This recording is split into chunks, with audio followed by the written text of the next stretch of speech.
वत्सराज जू के भय सुपुत्र जुग महाबली, आला और ऊदल चंदेल के सुलभ का, आला के ईदल भौ ऊदल के भौ नरेंद्र, पुत्र भय नामी और सनामी भौ चंदेल राज। महोबा के कवि कुल श्रेष्ठ जगनायक या चारण जगनिक राव द्वारा लिखित परमाल रासों की इस अमर वानगी में उल्लेख है बुंदेलखंड के दो असीम शूरवीरों का। नमस्कार, 92.7 बिग एफएम पर मैं आशुतोष राणा धरोहर में आज आपको सुनाऊंगा चंदेल कालीन लोक महाकाव्य आला खंड में वर्णित रणबांकुरे आला ऊदल की अमर कहानी। मेरी मिट्टी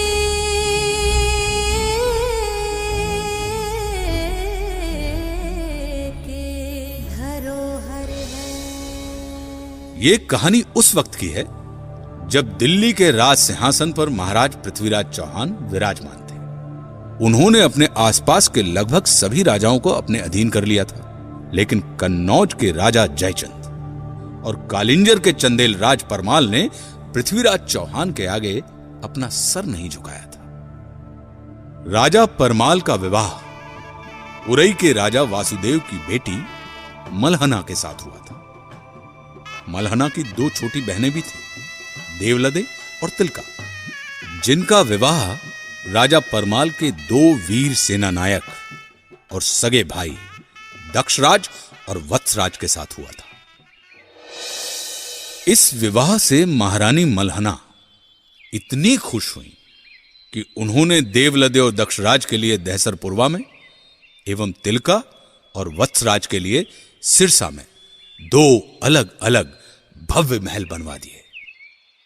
उन्हीं दिनों राजा परमाल ने महोबा को अपनी नई राजधानी घोषित किया था। चंदेल राज परमाल की इस पवित्र भूमि में लगभग एक ही समय में 5 पुत्रों का जन्म हुआ, जो आगे चलकर महोबा के पंचवीर कहलाए। महारानी मलहना की कोख से राजकुमार ब्रह्मकुमार का जन्म हुआ। ब्रह्मकुमार एक शूरवीर योद्धा था। राजा परमाल के राजपुरोहित के घर ढेबा नामक बालक का जन्म हुआ। ढेबा वीर होने के साथ ही ज्योतिष विद्या में भी निपुण था। ढेबा को आलाखंड में विपत्ति का साथी कहा गया है। उसने हर विपत्ति में अपने मित्रों का साथ निभाया। ढेबा के बारे में अलहत यानी आला गाने वाले आज भी ये गाते हैं, विपत्तिया के ढेबा है ऐसो मीत मिलन को ना, विपत्तिया के ढेबा है ऐसो मीत मिलन को ना। विपत्ति के मित्र ढेबा हैं और ढेबा जैसे मित्र आसानी से मिलते नहीं हैं। इधर सिरसा में तिलका ने मलखान नाम के एक पुत्र को जन्म दिया।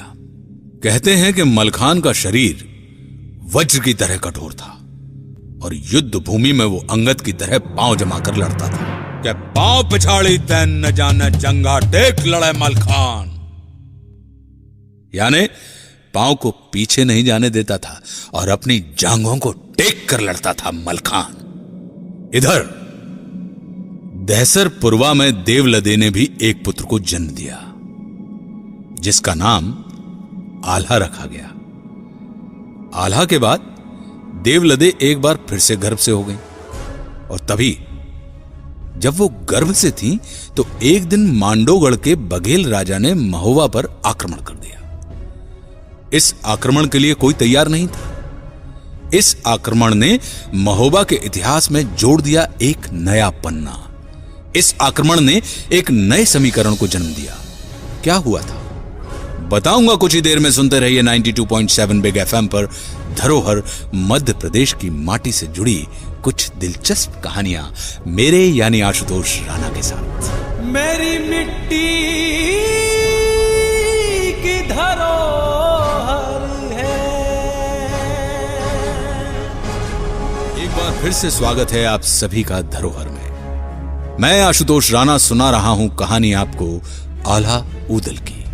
मेरी मिट्टी की धरोहर है। मांडवगढ़ के बघेल राजा ने महोबा पर आक्रमण कर दिया और चंदेल राज परमाल के भाई दक्षराज और वत्सराज को कैद कर लिया। उन्हें बंदी बनाकर वो मांडवगढ़ ले गया। लेकिन इस पर भी बघेल राजा की क्रूरता का अंत नहीं हुआ। उसने दोनों भाई दक्षराज और वत्सराज को मारकर उनका सिर बरगद के वृक्ष पर टांग दिया। आज भी अलहत उल्लेख करते हैं कि टंगी खुपड़िया है बरगद पर बरखा सहे शीत और घाम, और आधी रतिया की बेला में रोबे ले अला को नाम। पिता की मृत्यु के कुछ महीने बाद ऊदल का जन्म हुआ। कहते हैं यही दिन जन्म हुआ ऊदल का, धरती धसी 2.5 हाथ। यानी जिस दिन ऊदल का जन्म हुआ उस दिन धरती ऊदल के भार से 2.5 हाथ यानी 2.5 हाथ धस गई। लेकिन ऊदल की माता देवलते खुश न थी। मत दो इसे मेरी गोद में, कुल नाशक है ये।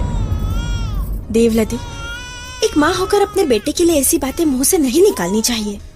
यदि ऐसा नहीं होता मलहना, तो पेट में आने के 3 महीने बाद इसके पिता की मृत्यु नहीं हो जाती। इसमें इस बच्चे का क्या दोष? ये तो नियति है। जिस पुत्र ने अपने पिता का मुंह नहीं देखा, जिसके जन्म लेते ही धरती 2.5 हाथ नीचे धस गई, वो कुल नाशक नहीं तो और क्या है? कहो ना। देवलती, तुम कटु हो गई हो। तुमसे बहस का ये उचित समय नहीं है। मलहना, जब आप समझ ही चुकी हैं तो मुझे अकेले छोड़ने का कष्ट करें। हाँ बिल्कुल, आज से मैं इस बच्चे की माँ हूँ, अपने साथ ले जा रही हूँ इसे।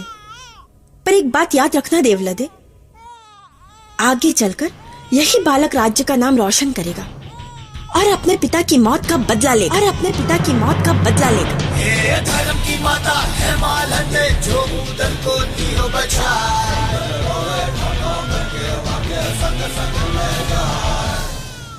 धर्म की माता है मालंदे, जो ऊदल को लिए बचाए। राजा परमाल ने महोबा के इन 5 वीर आला, ऊदल, मलखान, ब्रह्मकुमार और ढेबा को एक साथ पढ़ाया लिखाया तथा अस्त्र शस्त्र को चलाने की कला से रूबरू कराया। देखते ही देखते 5 बालक अपनी किशोरावस्था पार कर गए। साथ ही साथ इनकी बहादुरी के किस्से पूरे प्रांत भर में फैल गए थे। इन सब में ऊदल की वीरता से राजा परमाल काफी प्रभावित थे। एक दिन वो अपने राज दरबार में बैठकर ऊदल की वीरता की चर्चा अपने सभासदों के सामने कर रहे थे कि तभी आला ऊदल का मामा माहिल वहां आ पहुंचा। माहिल ने महाराज की बातें सुनी और माहिल महाराज से कहने लगा, क्षमा करें महाराज, ऊदल तो साधारण सिपाही है, वो कब से तलवार बांधने लगा। भांजे की वीरता से मामा प्रभावित नहीं था। माहिल किस ओर इशारा करना चाह रहा है बताऊंगा कुछ ही देर में। सुनते रहिए 92.7 बिग एफएम पर धरोहर, मध्य प्रदेश की माटी से जुड़ी कुछ दिलचस्प कहानियां मेरे यानी आशुतोष राणा के साथ। मेरी मिट्टी की धरोहर है। 92.7 बिग एफएम पर फिर स्वागत है आपका। मैं आशुतोष राणा सुना रहा हूं कहानी आला ऊदल की। मेरी मिट्टी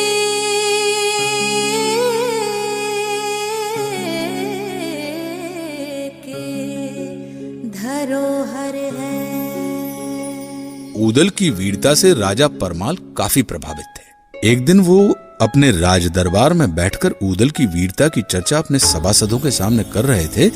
आला, ऊदल, मलखान, ब्रह्मकुमार और ढेबा, ये 5 इस आयु में भी बड़े बड़े योद्धाओं से कम नहीं है। और ऊदल की तलवार और युद्ध कौशल का तो क्या कहना। वाह! कि तभी आला ऊदल का मामा माहिल वहां आ पहुंचा। माहिल ने महाराज की बातें सुनी और माहिल महाराज से कहने लगा, क्षमा करें महाराज, किंतु ऊदल तो एक साधारण सिपाही है, वो कब से तलवार बांधने लगा। माना कुछ छोटे मोटे युद्ध जीत लिए होंगे ऊदल ने, किंतु छोटे मोटे युद्धों से कोई शूरवीर तो नहीं बन जाता ना महाराज। ऊदल तो एक साधारण सिपाही है महाराज। माहिल, तुम अपनी सीमाएं भूल रहे हो। पूरे राज दरबार में बैठे सभी सामंत एवं राजा परमाल खुद इस बात से चौंक गए। सब उत्सुकता से माहिल की तरफ देखने लगे। क्षमा महाराज, किंतु यदि ये ऊदल वीर होता तो मांडवगढ़ में उसके बाप का सर आज तक टंगा नहीं रहता महाराज। जब तक दक्षराज और वत्सराज के सर मांडवगढ़ से लाकर उनका अंतिम संस्कार नहीं कर दिया जाता, तब तक उनकी आत्मा को मुक्ति नहीं मिलेगी महाराज। तो अगर उदल वीर है तो इस कार्य को पूरा करके दिखाए, क्योंकि बाप का बैरी जो ना मारे तो कर बास गीध ना खाए। बाप का बैरी जो ना मारे तो कर मांस गीध ना खाए, यानी जो बाप के शत्रु का वध नहीं कर सकता उसका मांस गिद्ध भी नहीं खाता। पूरे दरबार में सन्नाटा फैल गया। राजा परमाल ने माहिल की इस बात को काटने की कोशिश की। वो माहिल को चुप कराना चाहते थे ताकि यह बात ऊदल के कानों तक ना पहुंचे, लेकिन चुनौतियां खुद चलकर यदि शूरवीरों के पास नहीं आती हैं तो कहा जाता है कि शूरवीर खुद चलकर चुनौतियों के पास पहुंच जाते हैं। चलती हुई बातों के बीच ऊदल वहां पर आ पहुंचे। माहिल, तुम चाहते क्या हो कि प्रतिशोध की आग में इनके भी सिर वहीं टंगे मिले? बस थोड़ा समय और। किस बात की चर्चा चल रही है महाराज? किसका सर कहाँ टंगा है? कुछ नहीं उदल। आओ भांजे उदल, तुम्हारी ही बात हो रही थी। माहिल, अरे बताने दीजिए ना महाराज। अभी तो आप प्रिय उदल की शूरवीरता के किस्से सुना रहे थे। अब जब शूरवीरता सिद्ध करने का अवसर है तो किस बात से भयभीत हो रहे हैं? और यदि अपने ही लोग यह नहीं जानेंगे तो कौन जानेगा? प्रिय उदल, मांडवगढ़ में तुम्हारे किसी पूर्वज की खोपड़ी टंगी है। अब तुम अपनी माँ से जाकर पूछो कि यह खोपड़ी किसकी है, वो ही बता पाएंगे, क्योंकि मैं तो बता नहीं पाऊंगा। राजा परमाल की लाख कोशिश के बाद भी सच ऊदल के सामने आ चुका था।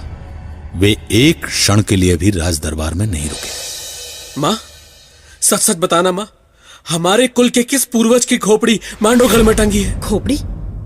कैसी खोपड़ी? मैं नहीं जानती ऐसी किसी भी खोपड़ी के बारे में। ऊदल के मुंह से यह बात सुनकर देवलते डर गईं। वे समझ चुकी थीं कि आगे क्या हो सकता है। उसने बात को टालने की कोशिश की, लेकिन ऊदल टस से मस ना हुआ।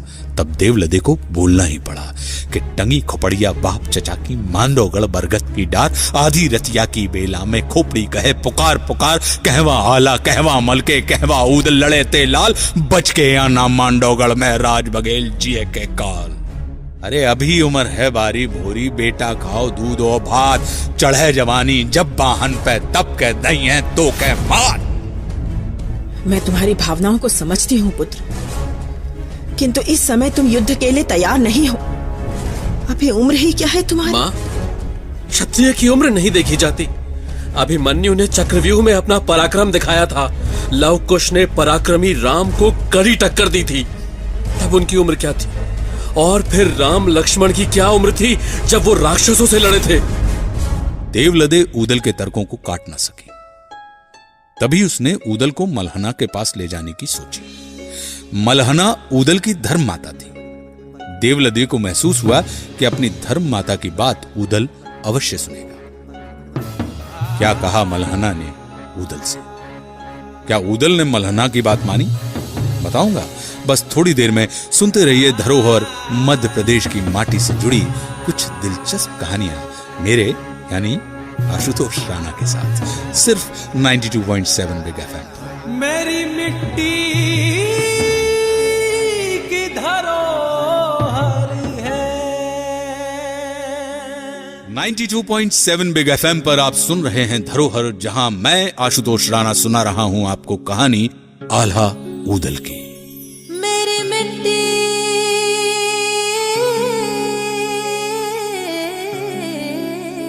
की धरोहर है। मलहना के कक्ष में पहुंचकर देवलदे अपनी बहन के चरणों पर गिर पड़ी। मलहना को सारी घटनाओं की खबर पहले ही मिल चुकी थी। उसने देवलदे को ऊपर उठाया और अपने पास बैठाया। फिर उसने ऊदल की ओर देखा। हमारे पुत्र ने पहली बार युद्ध में जाने की इच्छा जाहिर की है देवलदे। हमें उसे रोकना नहीं चाहिए। अपने प्राण का मोह तो कायर और मूर्ख करते हैं। इस संसार में जितने दिन के लिए जो आया है, विधाता भी उससे वो दिन छीन नहीं सकते। लेकिन एक बात याद रहे बेटा, शत्रु कुछ भी करे, तुम हमेशा धर्म युद्ध करना। मलहना ने ऊदल को धर्म युद्ध के पाठ पढ़ाए। वे ऊदल से बोली कि बेटा, हमेशा धर्म युद्ध करना, कभी किसी से डरना नहीं, शरण में आए व्यक्ति की हमेशा रक्षा करना, बालक, बूढ़े और स्त्री पर कभी हाथ ना उठाना, युद्ध में जिस सैनिक के पास हथियार ना हो उस पर वार मत करना और भागते हुए सैनिक को तो कभी भी मत मारना। कभी भी शत्रु से पहले हथियार ना चलाना। अपनी धर्म माता की सीख को गांठ बांधकर ऊदल राजा परमाल से आज्ञा लेने के लिए पहुंच गए। राजा परमाल ने मांडोगढ़ में इंतजार कर रही मुसीबतों से ऊदल को अवगत करा दिया। ऊदल, हमारी बात ध्यान से सुनो। मांडवगढ़ लोहे की दीवारों से घिरा हुआ है और चारों तरफ गहरी खाई है और खाई के चारों ओर बबूल के वन। ऐसे दुर्ग को भेदना दुष्कर है। कैसे कर पाओगे? और अभी तुम्हारी उम्र ही क्या है? क्षत्रिय की उम्र ज्यादा होनी भी नहीं चाहिए महाराज। 12 बरस लो कूकर जीवे, 13 लो जिए सियार, बरस 18 छतरी जीवे, ज्यादा जीवे तो धिक्कार। तुम्हारी वीरता पे हमें कोई संदेह नहीं है ऊदल, किंतु भय शत्रुओं की कुनीतियों का है। मैं नहीं जानता कि तुम लोग ये कैसे कर पाओगे, पर इतना जरूर बता सकता हूं कि युद्ध में केवल शक्ति नहीं अपितु युक्ति की भी आवश्यकता होती है। यदि पराक्रम के साथ बुद्धि का भी उचित उपयोग किया जाए तो तुम्हारी विजय निश्चित है।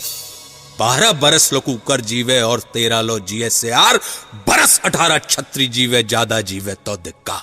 12 वर्ष की आयु कुत्ते की होती है और 13 वर्ष तक सियार जीता है राजा साहब।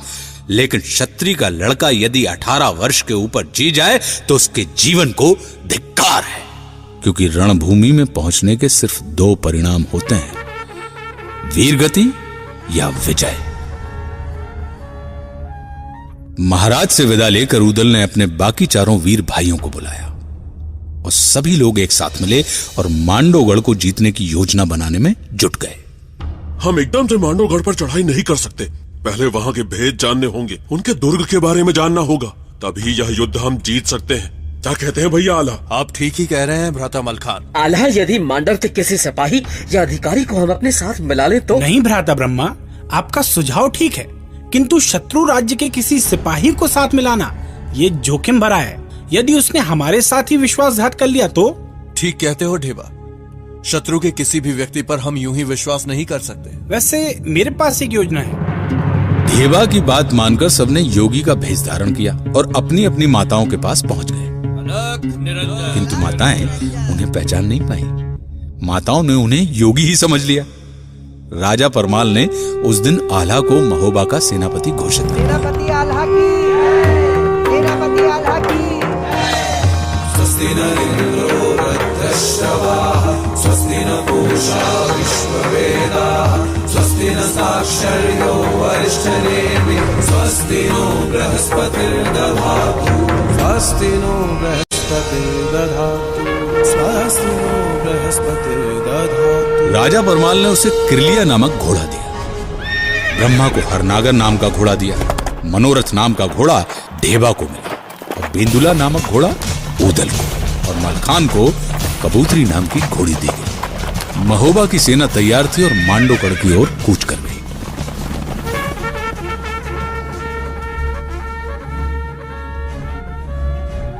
नगाड़ों और दुदुम्बियों से आकाश गूंज उठा। महाराज परमाल की जय जयकार के नारे लगाए जाने लगे। किंतु क्या युद्ध इतना आसान था? क्या 5 नवयुवकों के दम पर एक महायुद्ध को जीता जा सकता है? जानेंगे अब से थोड़ी देर में। बस सुनते रहिए 92.7 बिग एफएम पर धरोहर, मेरे यानी आशुतोष राणा के साथ। मेरी मिट्टी की धरोहर है। 92.7 बिग एफएम पर आप सुन रहे हैं धरोहर और मैं आशुतोष राणा सुना रहा हूं कहानी आल्हा ऊदल की। मेरी मिट्टी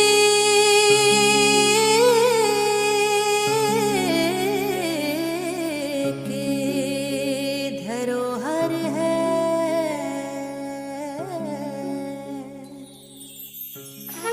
मांडवगढ़ की ओर कूच करने के कई दिन बाद महोबा की सेना ने मांडवगढ़ राज्य की सीमा के पास ही बबूरीबन यानी बबूल के जंगल में पड़ाव डाल दिया। सेना की बागडोर राजकुमार ब्रह्मा के हाथों में सौंपी गई। आल्हा, ऊदल, मलखान और ढेबा योगियों के भेष में मांडव राज्य की सीमा में दाखिल हो गए और योगी होने के नाते उन्हें किसी ने रोका भी नहीं। कुछ ही देर बाद वे मांडवगढ़ किले के मूल द्वार पर पहुंच गए।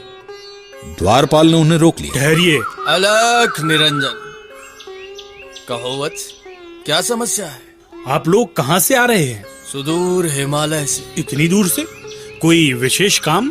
वत्स, हम सन्यासी हैं, हिमालय से चले हैं दक्षिण के हिंदू सागर तक। रास्ते में तुम्हारा ये नगर आ गया, इसलिए हमने सोचा कि इस नगर की सेवा ग्रहण कर ले। सुना है यहाँ के राजा बड़े दयालु हैं। सो तो ठीक है, लेकिन यहाँ ठहरेंगे कितने दिन? अगर सन्यासी को ये पता होता कि वो कितने दिन ठहरने वाला है तो फिर वो सन्यासी ही क्यों होता? मन हुआ तो सालों, वरना एक क्षण। मगर वत्स, तुम्हें कोई असुविधा हो तो हम आगे की ओर चले जाएंगे। नहीं नहीं, ऐसी बात नहीं, लेकिन पूछना मेरा काम है। आप बुरा मत मानिए, मांडवगढ़ में आप सभी का स्वागत है। अंदर से अनुमति मिलने के बाद द्वारपाल उन चारों योगियों को अंदर ले गया। अंदर पैर रखते ही ऊदल की दृष्टि वट वृक्ष पर पड़ी।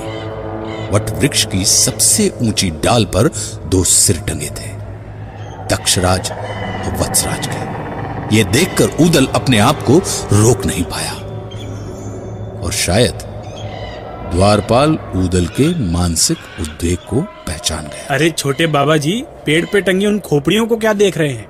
इस नगर में और भी सुंदर चीजें हैं, उन्हें देखिए, उनका आनंद लीजिए। अब तुम हमें सिखाओगे कि क्या देखना है? आल्हा ने हालात को संभालते हुए कहा। स्वामी उदयानंद, आप सन्यासी हैं, किंतु पेड़ पर 2 शीश देखकर उद्विग्न हो गए। सन्यासी को किसी घटना से विचलित होना शोभा नहीं देता। एक सन्यासी के लिए मृत्यु अंतिम सत्य नहीं होता। क्षमा करें गुरुदेव, भावना की ज्वार को रोक नहीं पाया, किंतु इतना विभत्स कृत्य कौन कर सकता? अरे स्वामी जी, हमें इन सब से क्या लेना? आप पधारे हमारी नगरी में। योगी आगे बढ़ गए। जब सारे योगी रनिवास में रानी कुशला के पास पहुंचे तो उनका बहुत आदर सम्मान किया गया। फिर रानी ने उनसे भजन गाने का आग्रह किया।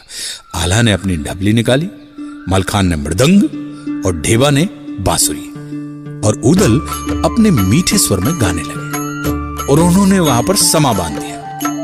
हरि दर्शन की प्यासी अखियां, हरि दर्शन की प्यासी अखियां, हरि दर्शन की प्यासी अखियां, हरि दर्शन की प्यासी।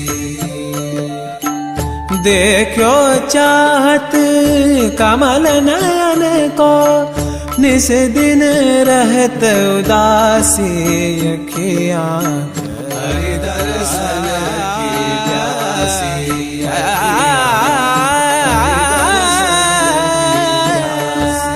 कहते हैं कि महुवरी बाज रही आंगन में, युवती देख देख ठग जाए और राग रागनी ऊदल गावे, पक्के महल दरारा खाए। वाह, ऐसे दिव्य संगीत को सुनकर रानी मुग्ध हो गई। उन्होंने मोतियों से भरी थाली योगियों को भेंट कर दी। योगी मोतियों को हाथ में लेकर बड़ी उत्सुकता से देखने लगे। स्वामी जी, इतनी उत्सुकता से क्या देख रहे हैं? माता, ये किस वृक्ष के फूल हैं? बहुत ही सुंदर है, अप्रतिम। योगियों की इस सरलता से रानी और भी प्रभावित हुई। फिर रानी कुशला ने आल्हा से कहा, महाराज, ये मोती हैं, सागर में पाए जाते हैं, अनमोल हैं। तो फिर हमारे लिए ये किस काम के माता? हम तो निर्मोह की राह पर चल पड़े हैं। हमारे गुरुदेव का यह आदेश है कि थोड़ा भोजन अधिक भजन। इन मोतियों को लेकर हम क्या करेंगे माता? इन्हें आप ही रख ले। महाराज, यहाँ हमारे महल में प्रायः योगी महात्मा और संत आते हैं, लेकिन अहोभाग्य हमारे कि आप लोग यहाँ पधारे और ऐसा प्रतीत हुआ कि सच्चे योगियों के दर्शन हो गए हैं। तो महाराज, निसंकोच आप हमें बताएं कि हम आपकी और क्या सेवा कर सकते हैं। माता, गांव खलिहानों में घूमने वाले हम योगियों का राजमहल में यह पहला पदार्पण है। हम चाहते हैं कि आप हमें इस दुर्ग की एक परिक्रमा करवा दें तो अच्छा हो। बस इतनी सी बात? राजमहल की परिक्रमा क्या? यदि आप यह राजमहल भी मांगते तो हम निसंकोच आपको दे देते। रानी ने अपने गले से 9 लखा हार उतारकर योगी के हाथ में रख दिया और राजकुमारी विजयसेना को पूरा दुर्ग दिखाने का आदेश दिया। इस प्रकार वीरों ने अपनी पहली जीत हासिल कर ली थी। अब आगे का रास्ता और कठिन था। एक चुनौती उनके सामने आने वाली थी। क्या थी वो चुनौती? क्या ये वीर अपने उद्देश्य में सफल हो पाए? जानने के लिए सुनते रहिए धरोहर, मध्य प्रदेश की माटी से जुड़ी ये दिलचस्प कहानी सिर्फ 92.7 बिग एफएम पर, मेरे यानी आशुतोष राणा के साथ। मेरी मिट्टी की धरोहर है। 92.7 बिग एफएम में एक बार फिर आपका स्वागत है और आप सुन रहे हैं धरोहर आशुतोष राणा के साथ। और आज मैं आपको सुना रहा हूं कहानी वीर शिरोमणि जांबाज योद्धा आला ऊदल की कहानी। मेरी मिट्टी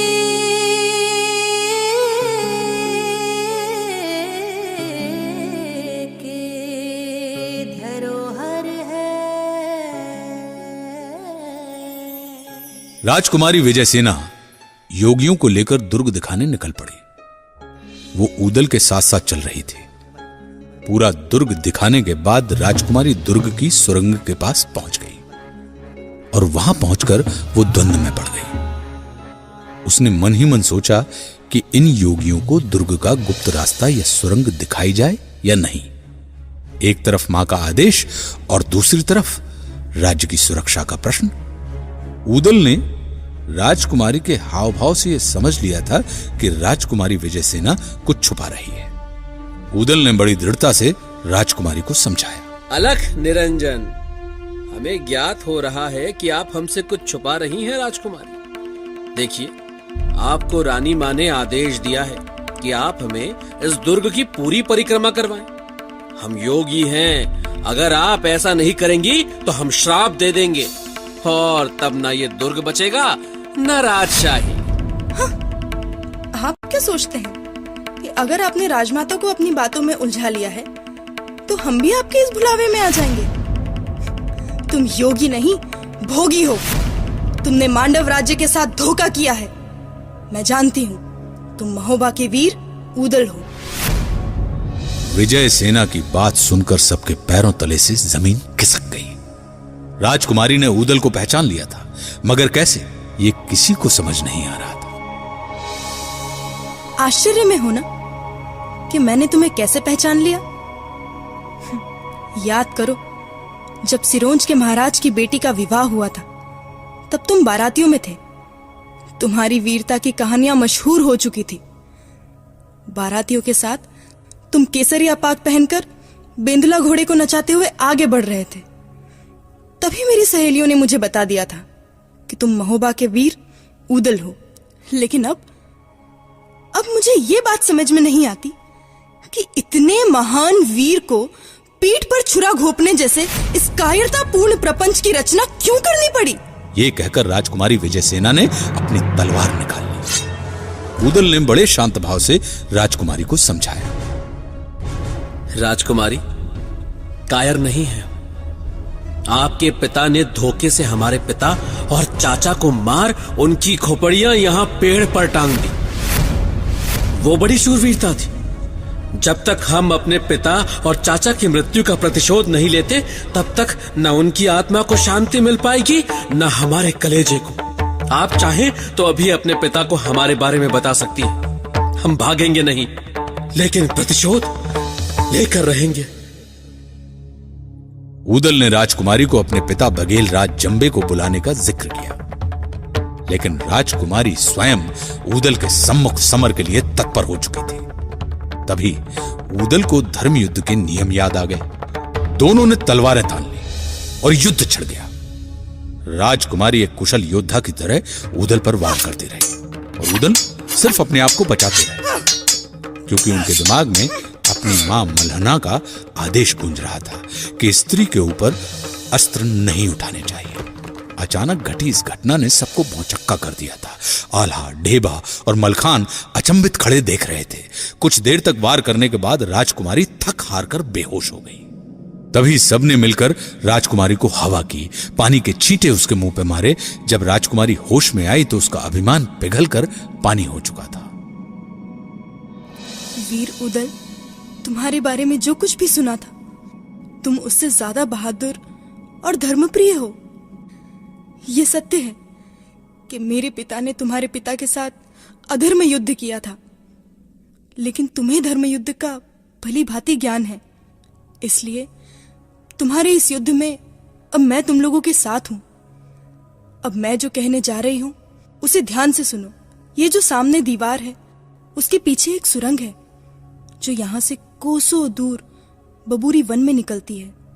यह दुर्ग सब तरफ से इतना सुरक्षित है कि किसी और रास्ते से यहां प्रवेश कर पाना तुम लोगों के लिए शायद नामुमकिन हो।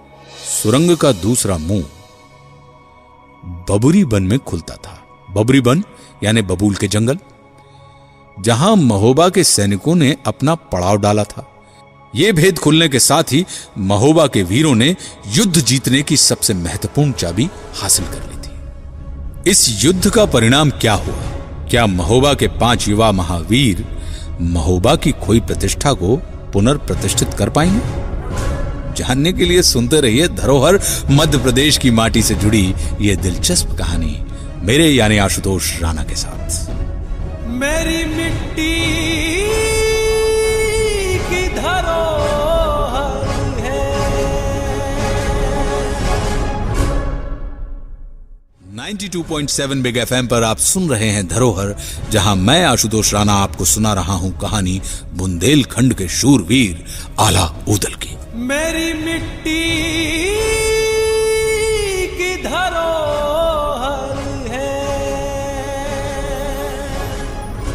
मेरे पिता ने निश्चय ही तुम्हारे पिता के साथ अधर्म युद्ध किया था, लेकिन अब मैं तुम्हारे साथ हूं। अगले दिन सुबह तड़के महोबा की सेना ने मांडोगढ़ दुर्ग पर आक्रमण कर लिया। आक्रमण की खबर सुनते ही बघेल राज जंबे ने अपने दोनों पुत्र राय करिंगा और सूरज को बुलाया। राय करिंगा और सूरज अपने समय के बड़े शूरवीर योद्धा माने जाते थे। बघेल राज जंबे ने युद्ध की बागडोर अपने पुत्रों के हाथ में सौंप दी। हम आपका सपना पूरा करेंगे, हमें आशीर्वाद दीजिए। इस युद्ध को हम अवश्य जीतेंगे। बघेल राज महाराज जंबे की, बघेल राज महाराज जंबे की। इधर महोबा के सेनापति आला ने पंचव्यूह की रचना के साथ युद्ध लड़ने का निर्णय लिया।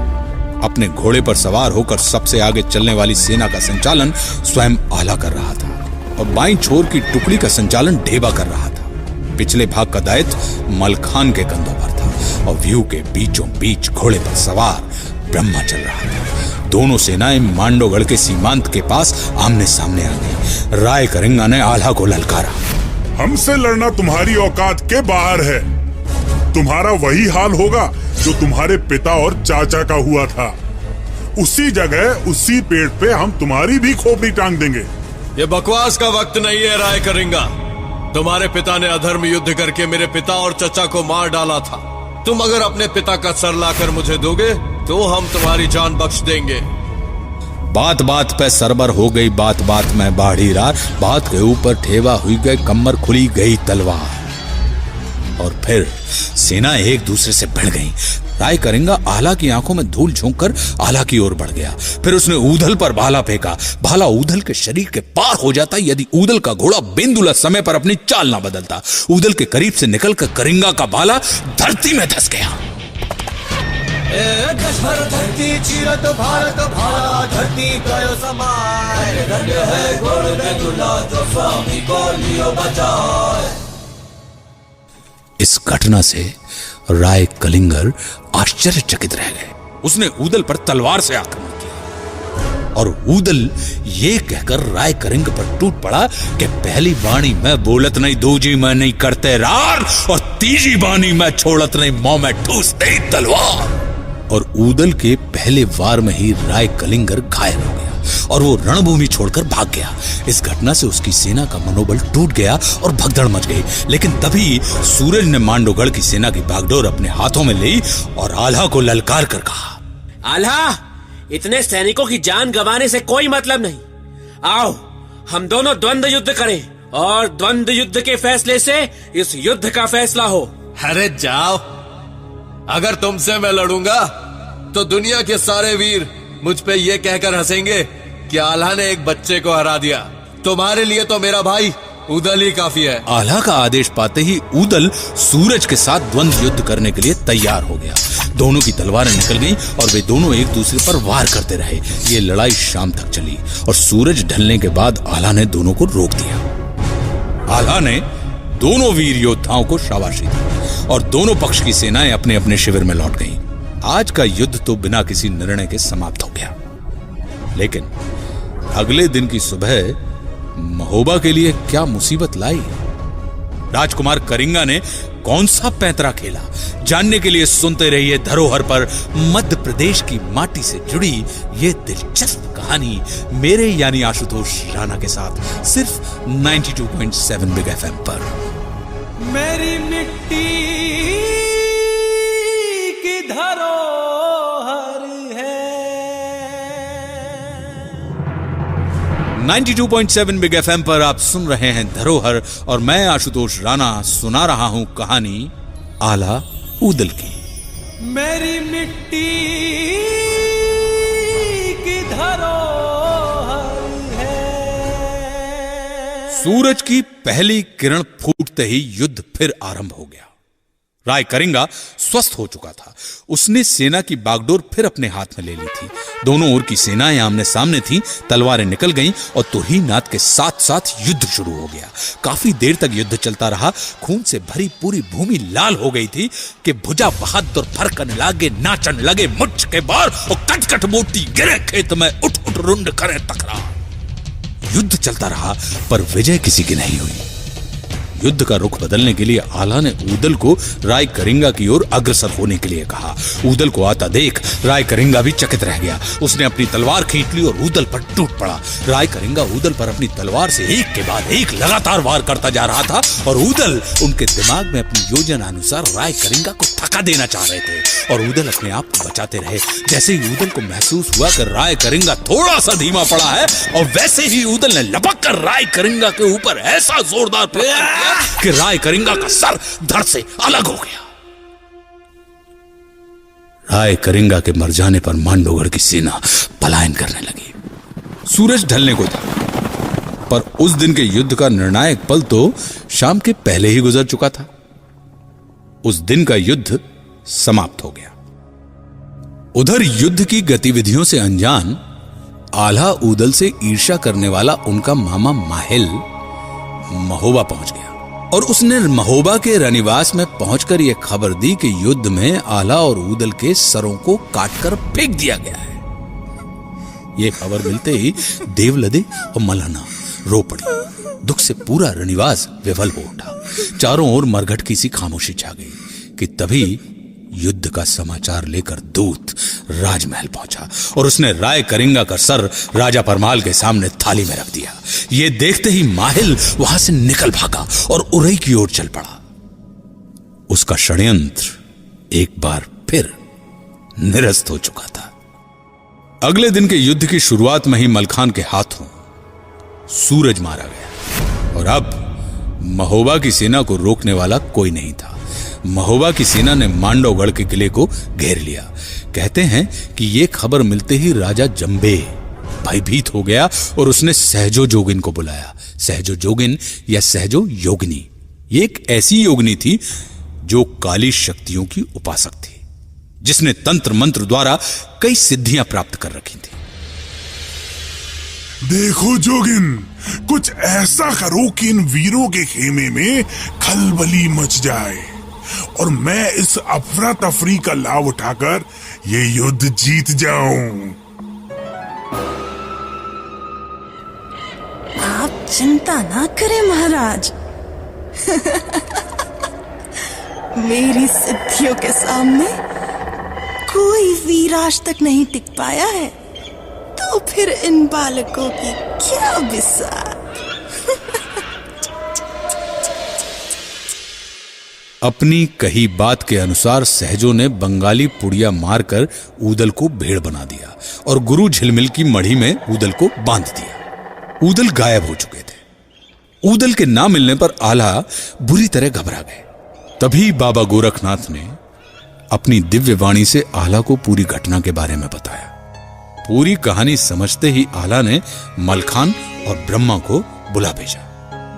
ब्रह्मा और मलखान गुरु झिलमिल बाबा की कुटिया में योगियों का भेष धारण करके पहुंच गए। वहां पहुंचकर दोनों ने गुरु जी को भजन सुनाया। गुरु झिलमिल उनके भजन को सुनकर बड़े प्रसन्न हुए। वाह, क्या स्वर है बेटा, मन प्रसन्न हुआ। मांगो, क्या मांगते हो? बाबा, सहजो जोगिन ने हमारे भाई उदल को बकरी बनाकर आपके यहाँ मढ़ी में बांध दिया है। बाबा, आप महाप्राण हैं, कृपया आप हमारे भाई को उसकी पूर्व अवस्था में लौटा दीजिए। बस इतनी सी बात? तथास्तु। और उदल फिर से मनुष्य बन गए। इधर आला ने ऐलान कर दिया कि जब तक किला ध्वस्त नहीं होगा तब तक सभी लोग यहाँ पर डटे रहेंगे कि कठिन किला रहे मांडवगढ़ का आला ने दिए वचन उचाए, जोलो किला न टूटे तोलो, मांडव विजय न सपने माए। जब तक मांडवगढ़ का किला ध्वस्त नहीं होगा हमारी विजय स्वप्न के जैसी है। कुछ देर कोशिश करने के बाद किले का द्वार टूट गया, लेकिन अंदर राजा जंबे कहीं नहीं दिखा। उधर से लौटते वक्त 3 वीरों को रास्ते में सहज जोगिन मिल गई। उन्होंने जोगिन का जूड़ा काट लिया जिसमें उसकी काली शक्तियों का वास था और किले की ओर बढ़ गए। जब ये तीनों वीर बबूरी वन के पास यानी बबूल के जंगलों के पास पहुंचे तब एक घुड़सवार सैनिक किले से निकलकर उनके पास पहुंचा।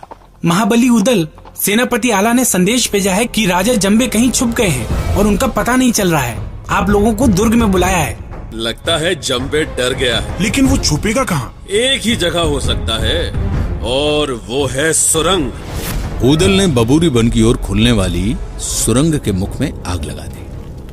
सुरंग में आग तेजी से फैलने लगी।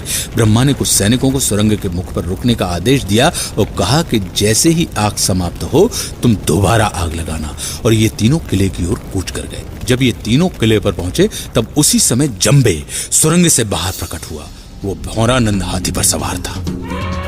भौरानंद हाथी सजवा हो, दाबे बैठो जा, बैठो जा। हाथी चल गए तो जंबे का ताकि शोभा कहीं न जा, शोभा कहीं न जाए। उदल ने घोड़ा बढ़ाकर हाथी के माथे पर अपने घोड़े बेंदुला की दोनों टापे अड़ा दी और हौदे यानी पालकी के ऊपर लगे हुए ध्वज को काटकर फेंक दिया। और उदल घोड़े से छलांग लगाकर हौदे पर चढ़ गए और जंबे को बिना कोई मौका दिए जंबे का सर पकड़कर काटकर फेंक दिया। युद्ध समाप्त हुआ। महोबा की सेना की जय धुनी से पूरा किला गूंज उठा कि बड़े लड़ैया महोबा बारे, इनकी मार सही न जाए। एक को मारे दुई मर जाए, तीसरा खौफ खाए मर जाए। अब लौटने की तैयारी थी। युद्ध जीतने का समाचार जब राजा परमाल के पास पहुंचा तो वे बहुत खुश हो गए। उन्होंने पूरे राज्य में विजय का उत्सव मनाने की घोषणा कर दी। प्रजा में खुशी की लहर दौड़ गई और राजा परमाल ने राजमहल में आम दरबार बुलाया। आला, उदल, मलखान, ब्रह्मा और ढेबा ने आकर बड़ों के चरण स्पर्श किए। आला ने ससम्मान अपने पिता दक्षराज और अपने चाचा वत्सराज के सर को निकालकर राजा परमाल के सामने रख दिया। उदल ने प्रतिज्ञा पूरी की थी। उसने जंबे का सर निकालकर मलहना के चरणों में रख दिया था और बोला कि बाप का बैरी जो ना मारे, ओ का मांस गीध न खाए, और माता हो गई पूरी प्रतिज्ञा, लिया जंबे का शीस उतार। आला, उदल और राजा परमाल की जय जयकार के नारे पूरे राज्य में गूंजने लगे। चारों तरफ खुशियां ही खुशियां थी। लेकिन यह कहानी यहीं खत्म नहीं होती, क्योंकि खुशियों की इस बारिश को कभी ना कभी तो थमना ही था। मांडवगढ़ की जीत के बाद आला उदल की कीर्ति चारों तरफ फैलने लगी, पर ईर्ष्या और द्वेष से भरा हुआ उनका मामा माहिल इस बात को स्वीकार नहीं कर पा रहा था, क्योंकि वो आला उदल की शक्ति से भली भांति परिचित था। वो जानता था कि यदि आला और उदल एक साथ रहेंगे तो विश्व विजय से इन्हें कोई नहीं रोक सकता। इसलिए वो एक नए षड्यंत्र की शुरुआत में जुट गया। क्या था माहिल का ये षड्यंत्र। आज नहीं, अगले हफ्ते क्या होगा जब माहिल चलेगा एक और चाल, सुनिएगा जरूर। धरोहर में मैं आशुतोष राणा सुनाऊंगा आला ऊदल की इस दिलचस्प कहानी का दूसरा भाग, सिर्फ 92.7 बिग FM पर। मेरी मिट्टी